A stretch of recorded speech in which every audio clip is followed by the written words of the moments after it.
Hey PC Gamers, and welcome back to the PC Gamer Chat Log. I am Lauren Morton, and I am here with Mollie Taylor. Hi everyone. And this week, Mollie and I are talking to our senior editor, Wes Fenlon, about HUD elements. And wait, I promise you, you have opinions on this, because this topic only came up because months back, I don't even remember what was said, how exactly this conversation got started, but all of a sudden everybody was arguing over which HUD elements. So heads-up display, the stuff that appears, at the top of your screen, your health, your bullet counter, your whatever else, depending on the game, appears around your screen at all time, your heads-up display. And we were suddenly in this debate about which elements, which parts of a HUD were better than others. And I was like, okay, several people are typing, which means we need to have a conversation about this. So we have roped Wes in to have a discussion with us. And we're also going to harken back to a ranking of HUD elements that came out of that conversation that is on the site as well. So you'll hear about that a little bit. And many opinions about minimaps versus compasses. I know everybody has feelings deep down inside them about minimaps versus compasses. If you don't think you do, you just haven't been awoken yet to the possibility of a strong opinion on the subject. But before we get into that, Mollie, what did you do last week? Surprisingly very little. Back to your touch grass era?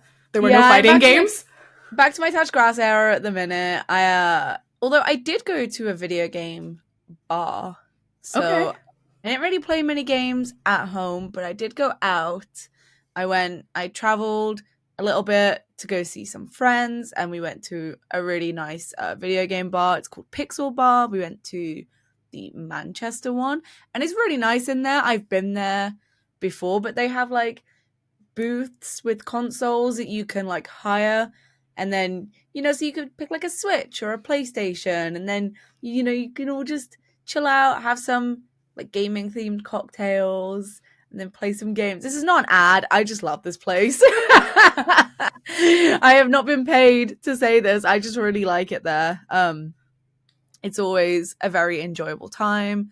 So that is pretty much what I did. I played some party games with my friends on a console that we all already own, but we went out and we paid money to go play it on a console somewhere else. Love it. It was really fun. So wait, what did you play though? We played Gang Beasts. Oh, okay. Yep. Yeah, we played some Gang Beasts. They played some Ultimate Chicken Horse. I wandered off at this point. They played some Ultimate Chicken Horse, and we played Speedrunners as well, which that's a very, very fun game. I'd seen Speedrunners before, but I never actually played it.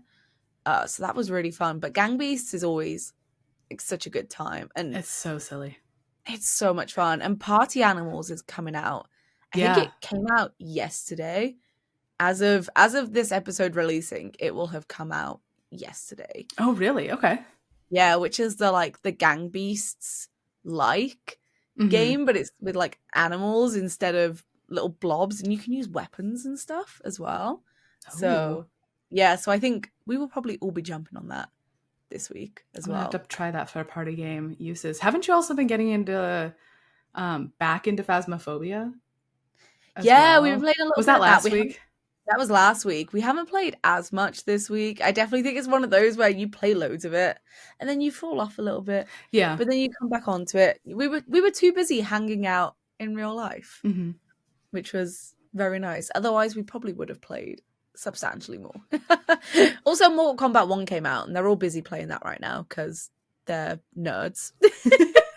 How dare they go to a different fighting game? How utterly dare my fighting game friends play a fighting game? Disgusting behavior, quite frankly. So that's been my week, touching grass, but still in a video gamey way. How about you?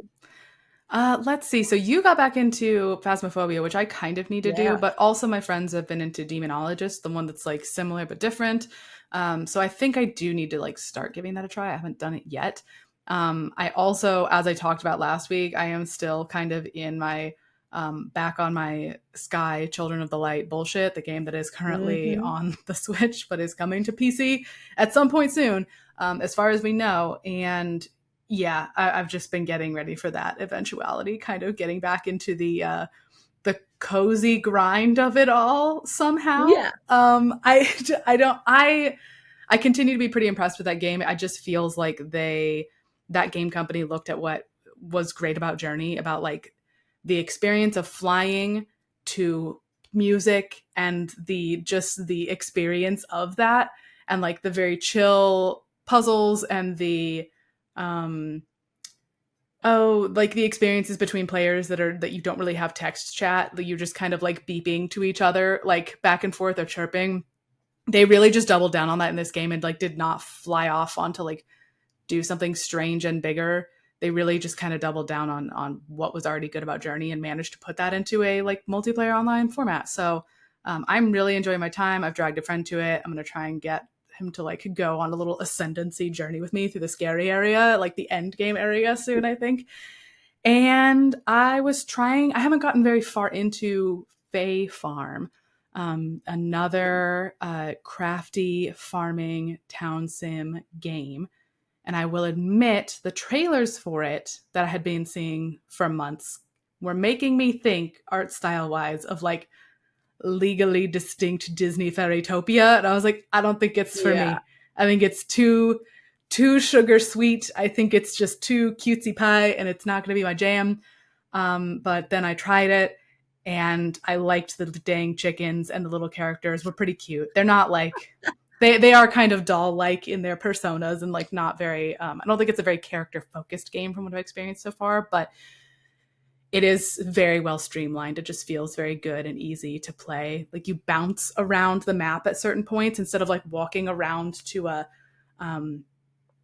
a ramp to my farm. There's a like little mushroom placed conveniently like at the bottom of a ridge, so I just hop on that, jump up, and like other parts of the map you hop to things or you like jump in the water. So it's very like, it wants you to feel very convenient while playing. Like all of your tools are contextual. You hit a button and depending on what you're standing next to, like that's what you do, whether you're chopping or you're using your pickaxe or you're picking a vegetable or watering something. So it's just very, very convenient and very smooth to get into. So I'm not very far, but I've enjoyed that so far. Definitely more than I was expecting to. So Fae Farm, pretty decent. Having a good time with that. Yeah. And with all of that said, then we will go grab Wes and we will get into this HUD elements debate.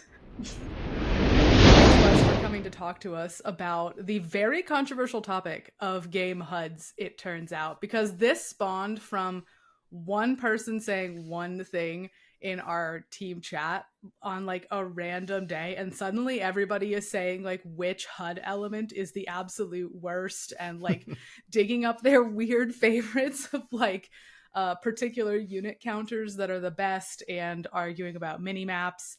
Oh, I think it was close to when the new Zelda came out, Tears of the Kingdom. Yes. And the common lukewarm take of you should turn the HUD and the minimap off came up, as it did with the Breath of the Wild. And yeah, of course, it's beautiful if you turn the minimap and everything off. You know, Lauren, some takes are boring just because they're right, and there's nothing to say beyond that. That's the side I'm here to defend today, which is minimaps are bad. Though I don't know if that's the opinion in this room, but yeah, we're here to talk about all kinds of HUD stuff. Happy to be here. It'll be exciting, despite HUDs being boring in and of themselves. They aren't boring. They are such a cause for conversation. That is the side I am arguing. You're right, Wes, but also they're not boring. They're so vital. And then after... I think boring is the wrong word. It's like they're one of those elements that the better they are, you almost the less you pay attention to them. You shouldn't want to talk about it if it's good. Yeah. Well, unless it's like so good. You pass a point of flashiness for sure. I imagine Mollie is going to get a Persona reference in here very, very quickly. But, I've been trying to resist. Already. 2 minutes in and it's like, haven't said Persona yet. But yeah, I feel like a lot of HUDs, it's like, oh, the better it is, kind of just the more it fades into the game. And then occasionally you have that stylistic choice to just go like really loud and in your face with it, right? Yeah, definitely. After we had this conversation, then Wes, you went and you had one of our regular freelance contributors, Lincoln Carpenter, work up a ranking of different HUD elements. Was where we decided to go with this, of like just a bunch of typical, like, health bars, ammo counters, like all of this, that, and the other, like waypoint markers, compass versus minimap, which I am going to argue against, in fact. But we appreciate Lincoln for doing a great list and ranking things, making us laugh as always, which I think that's where I want to start, is minimaps versus compasses.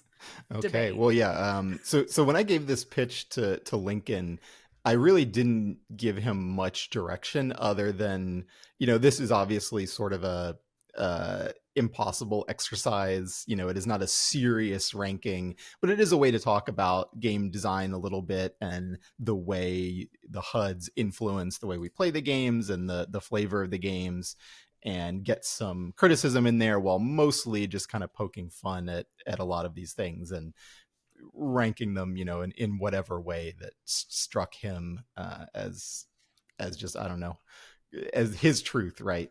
But yeah, mini maps are pretty low on the list, which I think is what you were low. taking issue with. 21 out of 26 total items.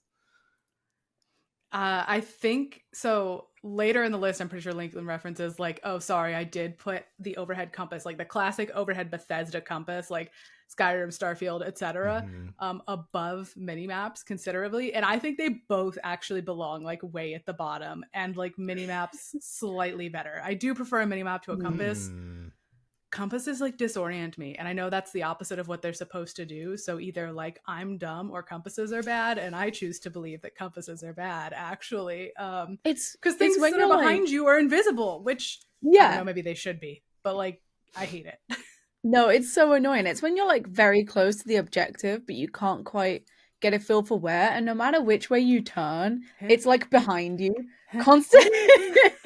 But it's like you're not on the spot, but every time you turn around it just sort of like zooms away, and it's like, where the hell is this? But I like a compass. I don't prefer it to a minimap. I agree with you, Lauren. I prefer a minimap, but I feel like Skyrim with a minimap does not make like logical sense in my brain. I definitely think it depends on the game, right? I feel like Skyrim with a minimap would be a crime, quite frankly. It would be a bizarre occurrence. But I love a minimap.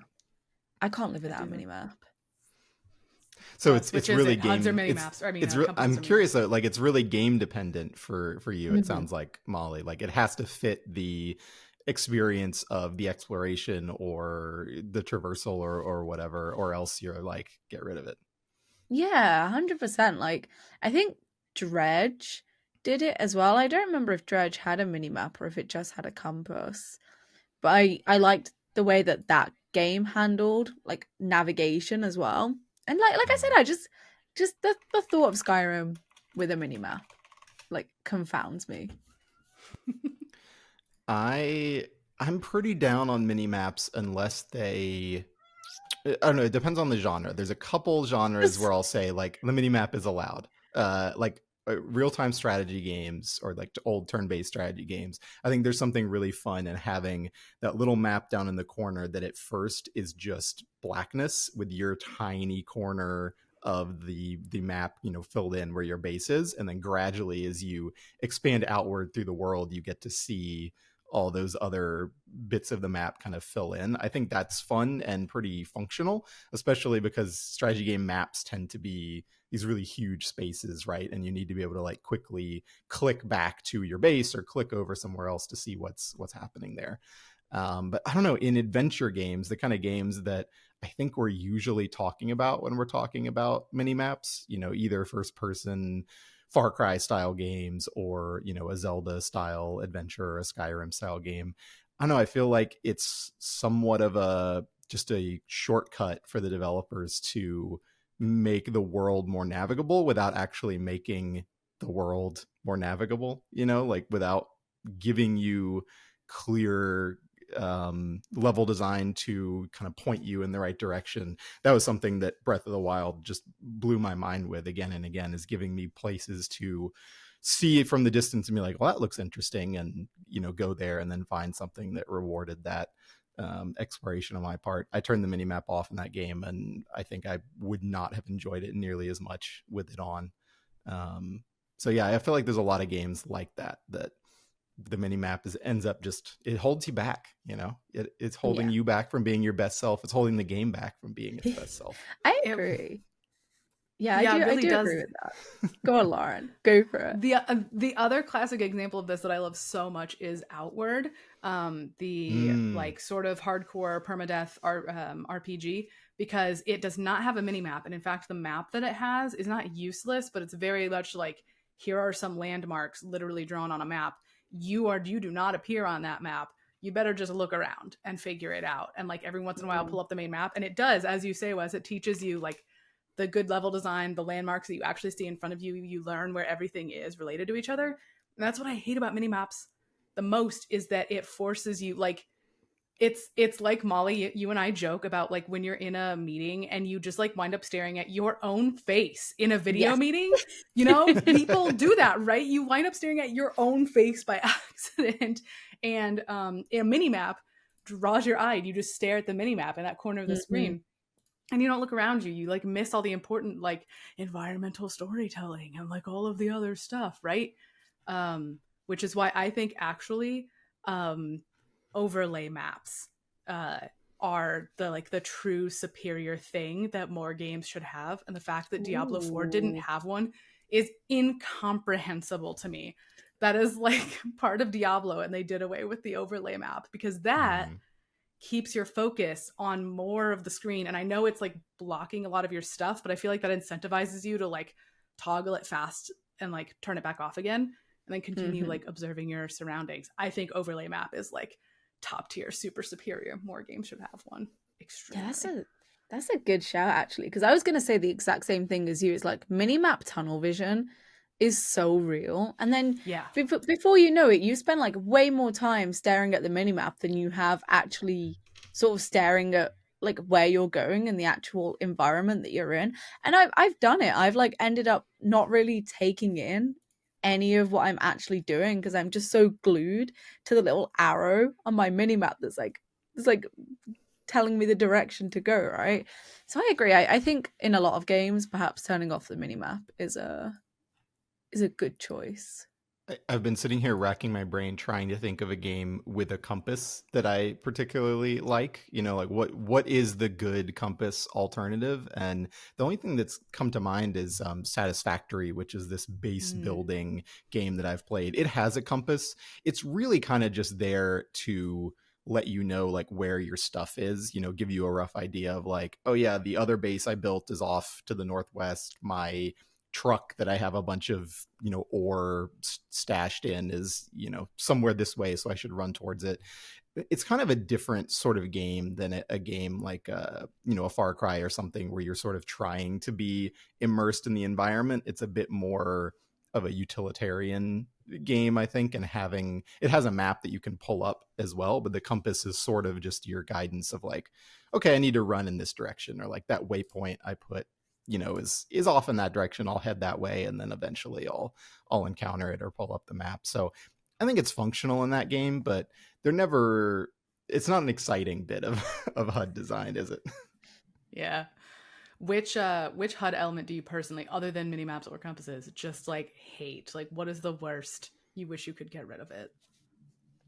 Oh, I hate, like the horrible, especially when they don't fit the theme of the game, like the little trails that show you like which direction it is to your next objective, and it's literally just like a line, right? That's all it is too, and it's in the world. If it kind of blends in, I don't mind it as much, and especially if it's one of those that it sort of shows up for a couple seconds to show you which general direction you're going in, and then it goes away again. But the ones that are so like obtrusive, I really don't like them, because I feel like that takes you out of the experience really bad as well. And I'm not hugely like anal about immersion. It's not one of those things that's like mega extremely important to me. But definitely like when it's like a big neon green line in like a medieval fantasy game or something, I'm just like, come on, really?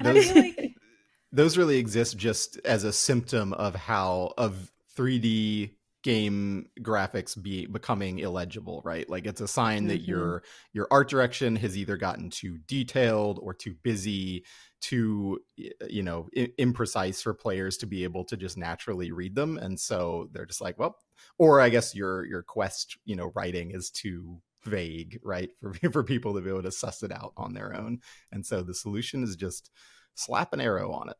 Yeah, I feel like it addresses the complaint about having our eyes up on the corner of the screen. Like instead it is trying to draw you into like where you're supposed to be, but yeah, it's like that wasn't it.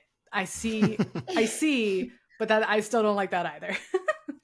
I think for me it's I mean, we're kind of blurring the line here between HUD and UI, so I don't know where this complaint falls exactly, but it's tutorial pop-ups that pause your game, that actually like hard freeze you until you read it, and then secondary like tutorial pop-ups that a game isn't really savvy about knowing it's showed you before.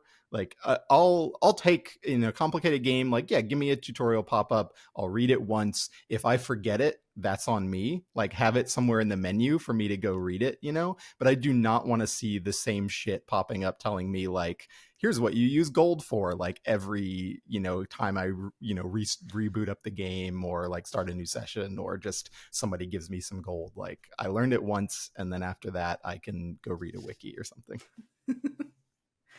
I couldn't come up with like one particular element that I hated the most. I think there's probably like certain iterations of things I dislike, except anything that is a light blue, sky blue, pill-shaped bar, and it's got a little gradient on it from dark to light. I hate that, and that is me complaining about like visual design and like graphic design more than it is about like the functionality of a HUD. But man, whenever I see that color scheme, it looks like you just ripped it out of a box, and I'm like, stop it. Do more. I put it in your world more than that, please. Now, does this apply to like the shields and stuff in Halo games? Like the little shield meter is always a light blue, or in most of the games it's a light blue. No, they've done more work, I think, in Halo generally to make that fit as part of their like the aesthetic of the Halo HUD.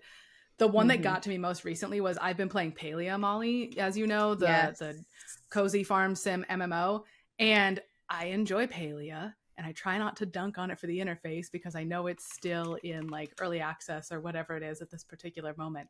But man, I hate little blue bars filling up. It drives me nuts because it does look so like off the rack as far as like interface design is concerned. Isn't the dialogue box blue as well? It's like that blue gradient. So. Yeah, the blue gradients, man, like you would better go real hard in on blue gradients, and you better probably be a sci-fi like Halo, or else I reject.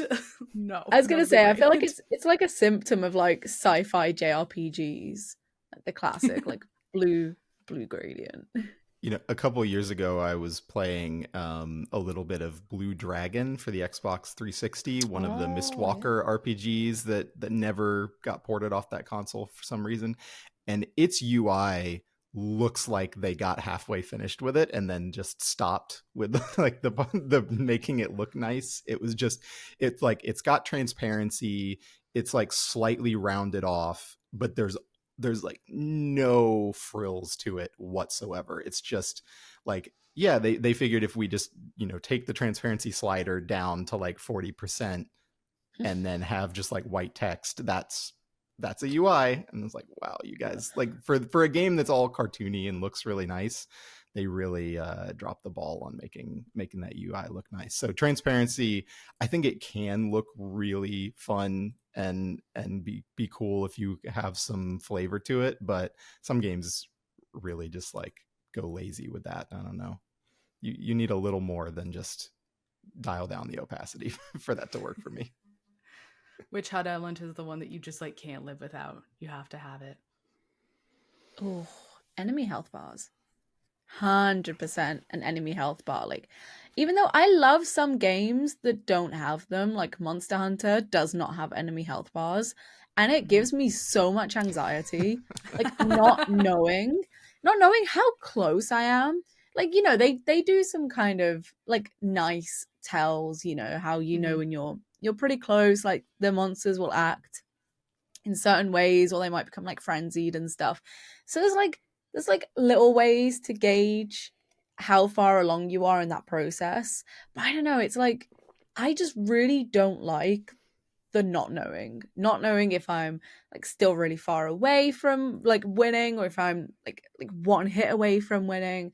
I like to have a good idea of where I'm at. So I think I really, really like enemy health bars. And I know that won't be popular because I know a lot of people love the kind of like the immersive experience of taking someone on and not knowing like how they're doing. But nah, it's not for me. That one is not for me at all. That's the MMO player in you coming out, huh? Yeah, legit. I need to know down to the percentage how much health that enemy has left. This is reminding me of my current D&D campaign because I've told you, Molly, I'm playing with my siblings, like all my siblings in D&D right now. And we have this bad habit of asking the one of us who is the DM, like, okay, but how hurt does he look? And like, and we'll get the answer of like, we'll occasionally get told bloodied, which is like half health or less, but otherwise it's like a stop asking, you losers, just keep attacking, figure it out. And we're like, no, I want to know how much. We're like tracking how much damage we've done so that we can do the math in our own heads, because yeah, we're like you, Molly, we're like, I need to know. It is actually interesting to me that, like, Molly, your two favorite types of games, I assume MMO and fighting games, maybe I'm missing one there, but those are two big ones for you.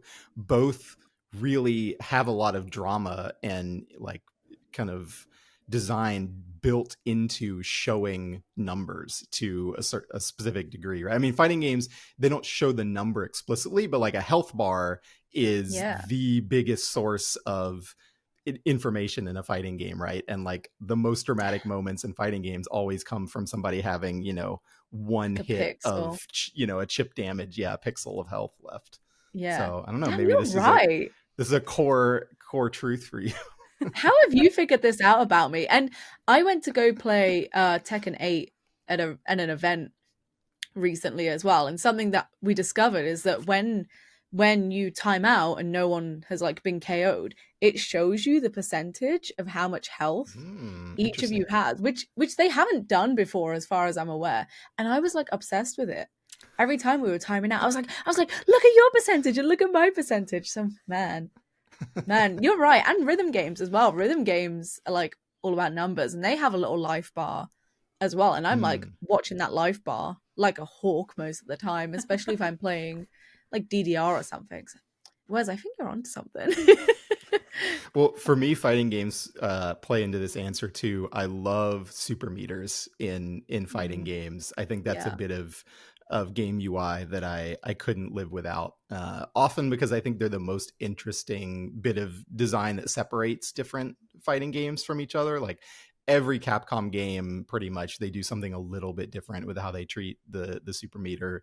My favorite fighting game of all time probably is Capcom versus SNK 2, in which they brought in there are, was it 6 different Capcom, how did they do? No, they spelled Cap versus SNK, and each one has a different groove, which is how the super meter works. So there's C groove, A groove, P groove, S groove, N groove, K groove. So there are 6 wholly different super meters in that game. I think that's why it's my favorite.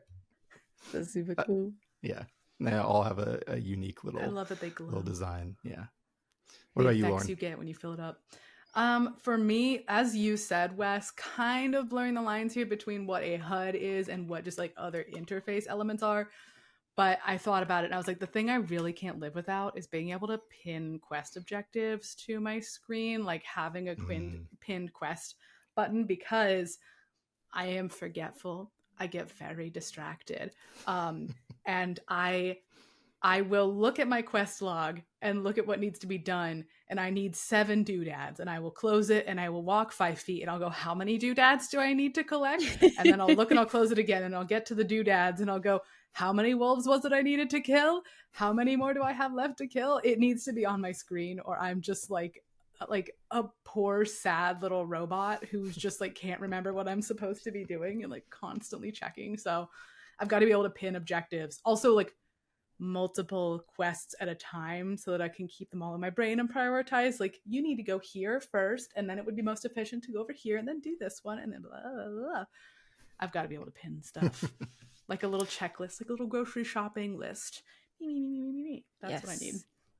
I want to give a little shout out to ammo counters too, because they're the only thing that can stop me from doing the reflexive reload after every fight that ends up getting you killed in multiplayer because you still had 80% of the bullets left in your gun. So making myself actually look at the ammo counter and be like, stop reloading all the Don't time, reload. You idiot. That helps. Yeah. I don't think it's ever helped me. I've never gotten away from being just like a reflexive reloader. Like, shoot 5 shots out of a clip of 80 and you're like, I need more. It's so sad. What about, editing your HUD or your interface? Speaking of things that we like and don't like, if you have the option to like move things around, turn stuff off, are you about it? Molly, again, are you about it? The MMO players in you two are coming out once again. I know, it's my time to shine. Oh my god, I love it. I love it so much. I feel like, especially like you say, Wes, for like MMO players as well, I feel like that genre can feel so personalized as well, especially if you end up spending a lot of time with it. It becomes like a very like personal experience. I mean, like all video games are personal experiences. I feel like, especially when it comes to MMOs, it's kind of, you're playing a character that you've very carefully chosen and you're with like a lot of other real life people who also have characters that are very carefully chosen. And personalization is such a huge thing in those games. And I feel like it extends to the HUD as well. And like a lot of MMOs, the default HUD is so ugly. It is but ugly. Final Fantasy XIV's default HUD is ugly. Like everything is so big. It's so intrusive. So like the first thing I did in 14 was I shrunk everything down. Everything goes like right to the very edges as well. Because nothing was at the edge. Everything was kind of like in a little bit.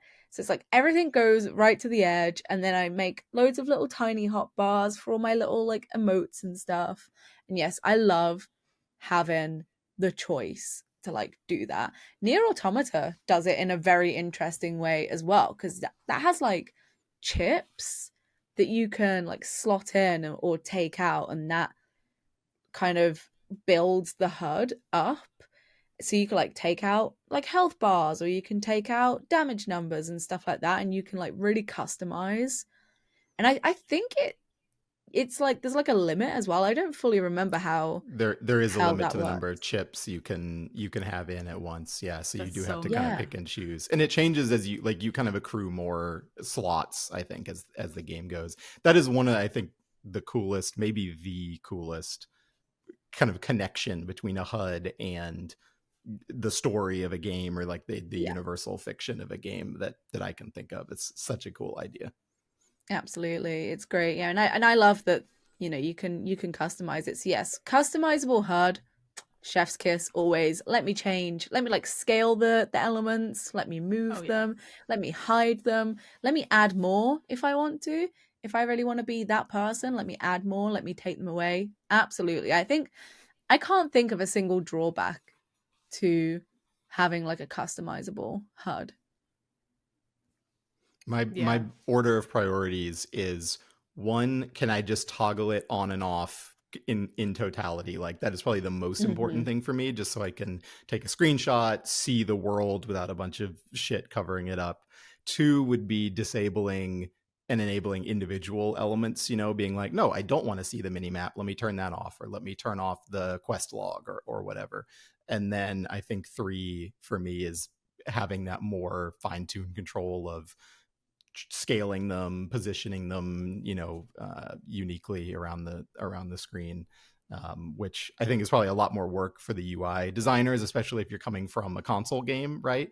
Where there's kind of just like, there's one way to do it. On PC, obviously, we're like, well, if I have an ultra wide monitor, I would really love to be able to push that stuff out or bring it in closer, figure out what's right for me. It's more work, but it is 100% the way to go to really make a great PC game. But I think it's something that is unique to MMOs in how important that stuff is, because there aren't too many types of games where when I started playing Final Fantasy 14, when A Realm Reborn first came out, like, I didn't need to customize my HUD because I only had so many abilities. I wasn't doing like big raids with a group of, a bunch of people who like really knew their shit, right? I was like doing dungeons once and then that was probably it. Once you've been playing that game for months or years, you have so many spells you need to be on top of, so many items you need to be on top of. How you play your character in such detail that if you're not customizing your HUD, you're almost playing the game wrong, right? Like you have to kind of be at your best in those games. I don't think there's too many genres that really have that sort of like experience arc of like, you need to put in that customization to get the most out of it over time. Yeah, I would say, yeah, same as you, Molly. Like, everything has to be just right. I did it a lot in Guild Wars 1, because, yeah, you could turn off certain elements and you could resize them. You could completely move stuff. So, yeah, if you wind up with, like, a new install for some reason, which happened to me at one point, I was like, oh, my gosh, like, I don't even know where I am. It's like somebody came into my office and just, like, mirrored everything and put stuff on the ceiling. And I'm like, I don't know what to do in here. So that was, like, super important. And then, as you were saying that, Wes, I was thinking, like, I'm not a huge strategy game player, and I don't think this is common in 4X games necessarily, but I wonder why it isn't, and I feel like that's a thing that like heavy 4X and or strategy game people would super be into, is like customizing the bits of their HUD and moving it around, because that's another like high information intake at all times, and like wanting to have your desk, as it were, set up like exactly the way you like it, so you can see where things are. Yeah, I don't think I've ever played a 4X game that has MMO level of UI customization. It might be out there, but yeah, I think you're right that that's not super common. Have either of you ever watched, a friend streaming an MMO or playing or whatever and seen their UI and just been like, yes, what the fuck is wrong with you? Yes. Yes, I have.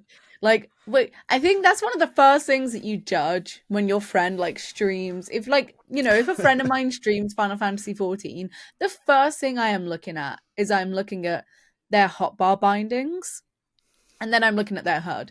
Because if they've got hotbar bindings, like they've got like QWB0 or something for like their basic rotation, I'm like, you're like deranged, like genuinely deranged. And then if I look and their HUD elements are like gigantic and their screen is like about like yay big and they can only just see like a little bit, I'm like, it's too much noise.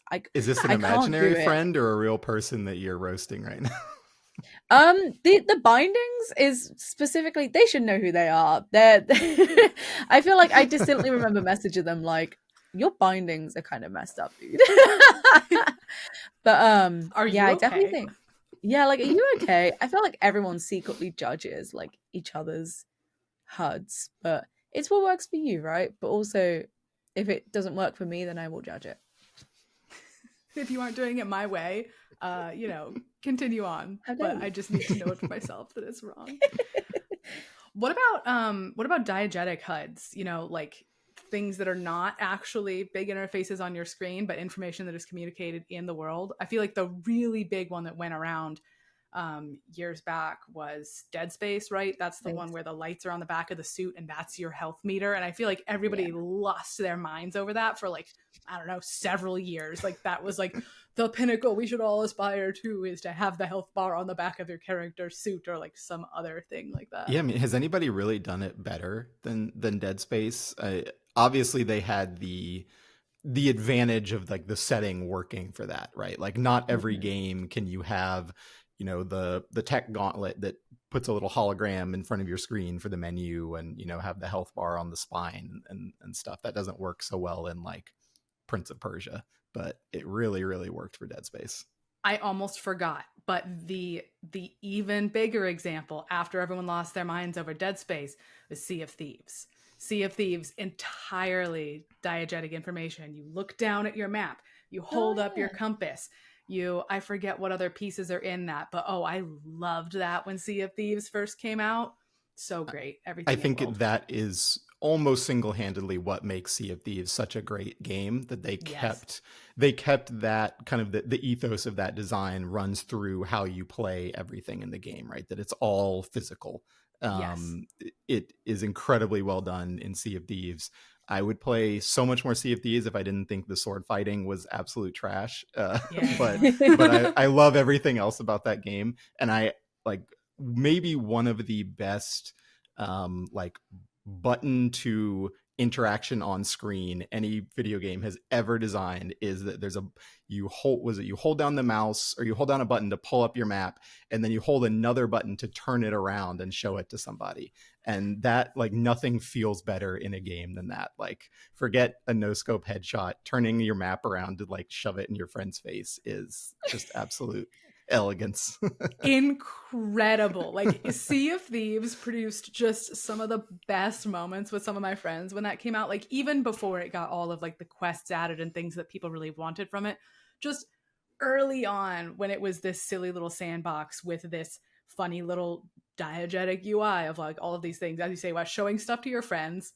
Incredible. Like, I cannot stress enough how that is such a small thing that I have spent so much time laughing at, because you get to a spot and you just turn it around and you literally shove a map in your friend's face, or you like pull up your compass and you're like, it like just on the floor every time. I felt like a child being so amused by it. It was so freaking great. They are kind of like two different approaches to the diegetic UI, right? Like, you see if these is intentionally going physical with it, yes. Whereas Dead Space is a bit more like, let's sort of bring the UI into the fiction, but you still like pull up a menu with like a hologram, or you pull up a map, with a hologram, right? And so it's sort of taking a more traditional game UI element and like giving you a in fiction reason to have it on the screen, which I think is awesome. I wish more games found a way to do that as elegantly, cleverly as Dead Space did. But it is sort of a different tactile feel than what Sea of Thieves went for. Is it The Division that had the 3D map hologram that shows up around you on the ground? I'm pretty sure that was The Division. That sounds like The Division. Yeah. That did that. I never played it, but I do remember seeing that and thinking like, oh, that's really nice. That is taking the concept of an overlay map, which I said I really liked, and that is putting it, as you say, Wes, into the fiction. That's like the analogous, like 1-to-1 of like health bar on the back of the thing, overlay map, it's on a 3D thing around you. I was really impressed by that. The other one that I only remembered as we were talking was Journey, actually. That game companies with the cape. Yeah, the cape is actually your health bar, and as you progress through the game, it gets longer and longer and longer, and you see it floating behind you. You're very aware of your cape at all times, and when you start to get hurt, there are key moments of that game where you lose health, and you see your cape getting shorter and shorter. So it's Spyro does it. Thing.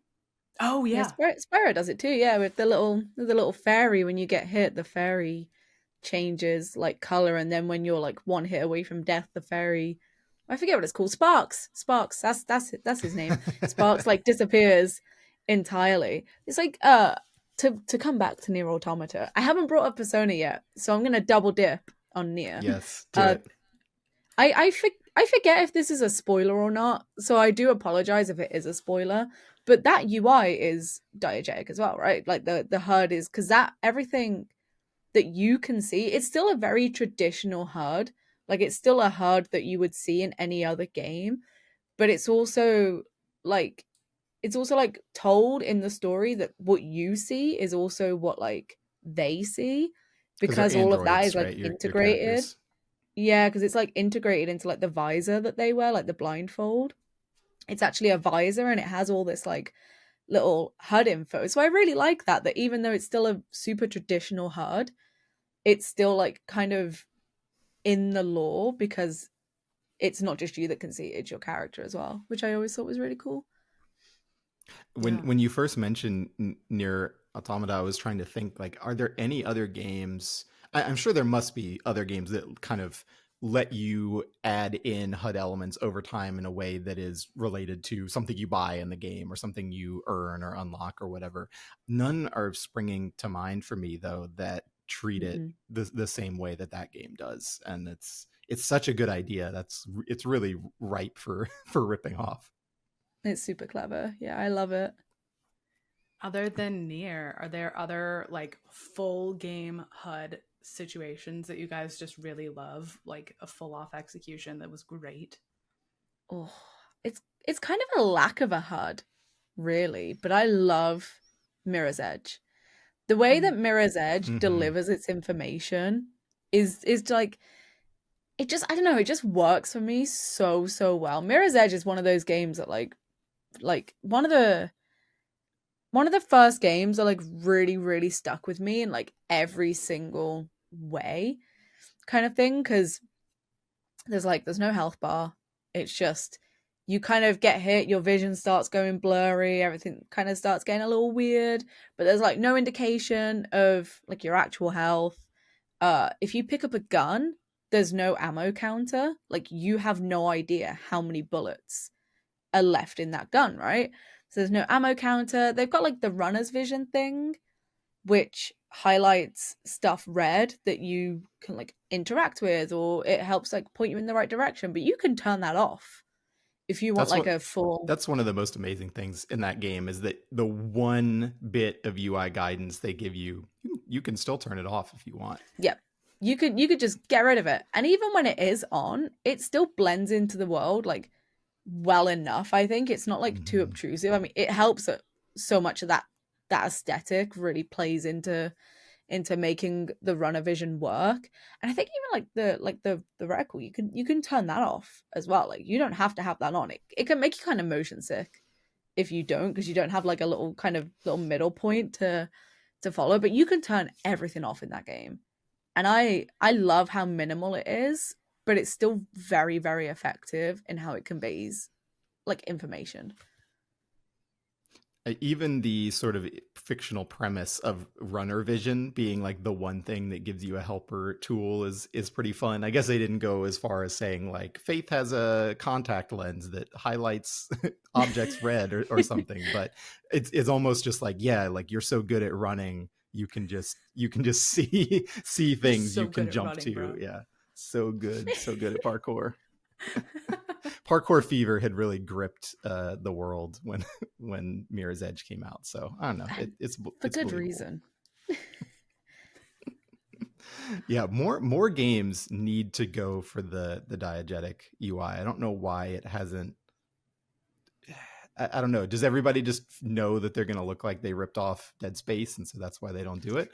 I'm sure it's a much greater UI design challenge, but yeah, it just takes so much more thought to pull off in a way that feels right. I mean, truly, you must have to like you're designing something that has implications beyond just like graphic design implementation, right? And then you're opening yourself up to the like possibility that playtesting shows that it's bad and needs to be changed. And then you're not just changing UI elements, you're potentially changing character models or whatever else, right? Like it's got to be such a risky move. Very dependent on the verbs of the game, right? You know, Dead Space is a very simple game in terms of how it's designed. Like you shoot stuff, that's about it, right? You shoot stuff and you stomp on stuff. You don't have too many interactions in that game compared to, you know, try to put that in an Assassin's Creed, for example, and like you've got so many abilities and things you can interact with in those games that it would be way harder to convey all that stuff with diegetic UI. But I don't know, I want a great like Magic game that is all diegetic UI. Somebody could pull that off. I think that'd be super cool. I think like one of my big favorites right now is Book of Travels, which I won't shut up about, the like tiny format MMO by the Shelter developers, because I love their art style to begin with, but then the interface and the HUD is all got like this like beautiful papery stuff going on. It's the opposite of blue gradient interface. It is well grounded in the like full visual design of this world, super, super pretty, but even more importantly, it's completely stowable because the game is so pretty and they know that you just want to look at it, I think, sometimes. So you can just like, there's like 3 positions for like your character portrait, for your skills bar, for like other info. Like all of the HUD pieces can be like stowed, half out, or like fully expanded to give more info based on like what you want at that particular moment. You can like move all your little knobs around, which is close to being like an editable HUD space. I really love that one. Lauren, are you coming out in favor of skeuomorphism here? Is that what I'm hearing? Oh no, maybe it's not that. It's actually not like skeuomorphic. It's just the visual design of it matches the art style very, very well, instead of being a blue bar in a world that's like, you know, Ghibli inspired. I feel like I see this happen a lot in like farm sim games, is they have these like great visual designs and then their HUD is like freaking blue bars everywhere. Stop it. Try harder on your interface. I'm sorry. I know game development is hard and it's a miracle that anything ever gets published, but please, no more great blue gradient bars. Does this bring us to at last ranking our favorite HUD elements, our favorite and least favorite, if we have any others that we haven't dissed on yet? Ooh, you can try it. I haven't thought about like a full ranking at all. I know on our list that you published from Lincoln, he did area name pop-ups as number 1. Bold choice for sure. That is a bold choice. The image that's there is from Diablo, but what it made me think of was Dark Souls 3 and Elden Ring for sure. Same. Which is like very importantly paired with like level design and like cinematics and all of this stuff. The experience of walking into Irithiel of the Boreal Valley is like the classic one that you think of, and then the name pops up and you're like, oh my god, it's incredible, and you have to be walking into something incredible for it to have that impact. But like the name pops up and you go, oh wow. So I think, Lincoln was kind of thinking of Diablo in this case, and I basically didn't have time to go dig up the perfect Dark Souls screenshot. But for me, this is 100% a Dark Souls thing, and it's something that From Software has done so incredibly well in their games. Also, a little shout out for Halo, which didn't do zone area names in this way, but all the Halo campaign missions would be broken up into like maybe 2 to 4 sort of chapters, and the chapters always had some really kind of literary name attached to them that was either a fun little play on words, or, you know, it sometimes they would feel really grand, sometimes they would feel silly, and those would sort of pop up as you entered into a little cutscene or conversation for that chapter. And like, I don't know, there was just something of some element of flavor that added to the Halo FPS games that I've never played another shooter that quite captured that feeling. That was something that I really, really loved in those games. Yeah. Shout out to GoldenEye for when you open the options menu and James Bond would like pull out his wristwatch and he'd just be getting shot at and he'd just be staring at his wristwatch. I loved that. I would always love bringing out that menu and just seeing the arm come up. Oh, it was so good. Absolutely. Like every time I think about that, I get like giddy. One of the all-timers for sure. It is one of the all-timers. And of course, a shout out to Persona 5's like battle HUD, like its battle menu specifically. Like it's like, you know, it's just kind of like running around HUD is okay. I like the sort of security meter. It's running around HUD is fine, but everything else, like its menus, its battle HUD, like that is more like UI in general, but that is one of the most stylish games to ever exist. But before we talk about our other favorite HUD elements, I just want to read some Halo chapter titles because I just got started hardcore reminiscing, and I found a list with some of them. Actually, this might be all of them. From Halo 1, shut up and get behind me, sir. If I had a super weapon. Upstairs, downstairs. Warning, hitchhikers may be escaping convicts. The gun pointed at the head of the universe. Oh, that's kind of badass. That's You're pretty so badass. edgy. Off the rock, through the bush, nothing but jackal. Delusions and grandeur. Oh. Your ass, my size 24 hoof. Infinite devil machine. Let's see what else. It followed me home. I should have become a watchmaker. Last one out, turn out the lights. And of course, I would have been your daddy. That's the one that I'll never forget. Okay, there's some Halo chapter names. Anyway, we can now continue the podcast as it should be. That was amazing. Yeah, Wes, wait, how do you want to rank favorites? What are you looking for here? Oh, we don't really need to rank them. I just figure we could throw out a couple more of our least favorites. I think the thing on Lincoln's list that made me laugh the most was chat boxes being dead last at number 26.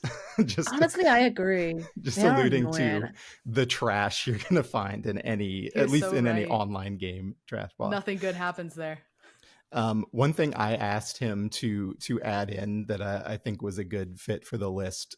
He had objective waypoints as almost the last item on the list, which I think us talking about, games sort of failing the exploratory experience, like an objective waypoint is kind of the most obvious way of doing that, right? And Molly, you complaining about the line just dragging you to where you should go.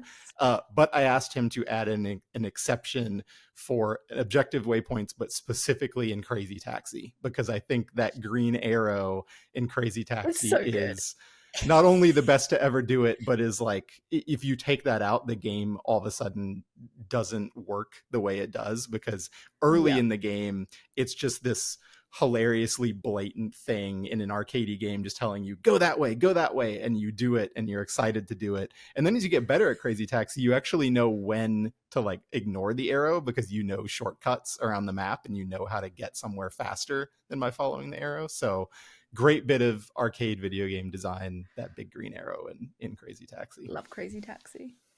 One thing that doesn't appear on the list, and this again, not exactly HUD, more of an interface thing, but the whole in an like classic point and click adventure game, hold control to see all interactable objects around you.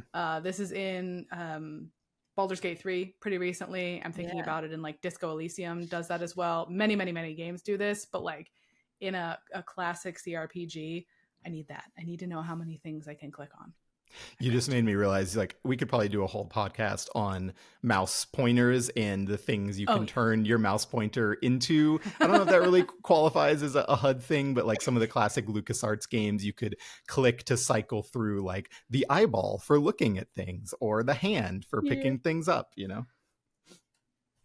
Yeah. Kind of like last shout out as well to the game UI database is a neat like thing that operates on like player contributions. Like if you're looking for examples of interfaces and HUDs, like Moby Games is a classic place to go to just like see screenshots of like older games. It's a good database. But then if you want like a lot of newer stuff, like very well cataloged and tagged into like, these are health meters, these are damage counters, these are like ammo counter things. The game UI database is like, and that's just like the URL, gameuidatabase.com, is a nice resource for just like going and looking at stuff, and either because you need ideas because you're developing, or because you want to find a particular example of a thing because you want to prove to your friends that it's bad or good. Yeah. Are there any games in there that are just like the HUD UI is emblazoned in your mind for all time? For me, it's this DOS game called LHX Attack Chopper that I played with my dad when I was like 5 years old. And each helicopter in the game, there were probably like half a dozen, had its own instrument panel, right? Its own HUD. And there was one for, I think, the Apache that had these big like red dials for like your altimeter and your speed, that like it just is always in my brain, the way those helicopters looked like. I will never forget that one. Ooh, something I'll like never forget.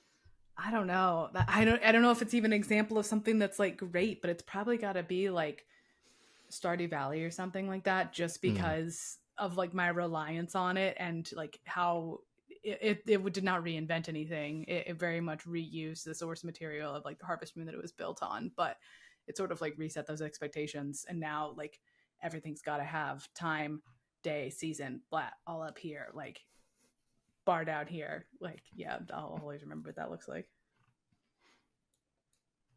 Maybe Mario's little the little arrows in Super Mario Bros. 3 for your speed. I don't know. I'm not even a big 2D Mario player, and yet that UI is just locked in my brain. Is that good UI? I don't know, but I will never forget it.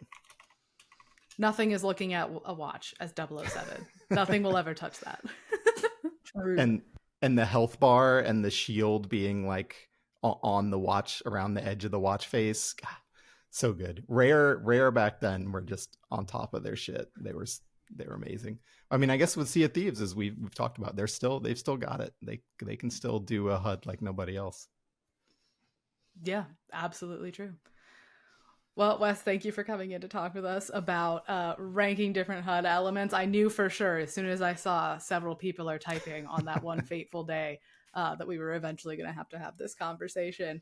I'm glad we got things the correct way around about compasses and mini maps. Sorry, Lincoln.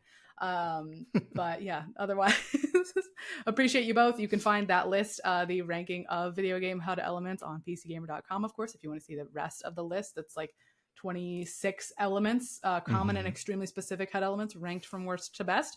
You can read that on the site. And as usual, find everything else at PCGamer.com.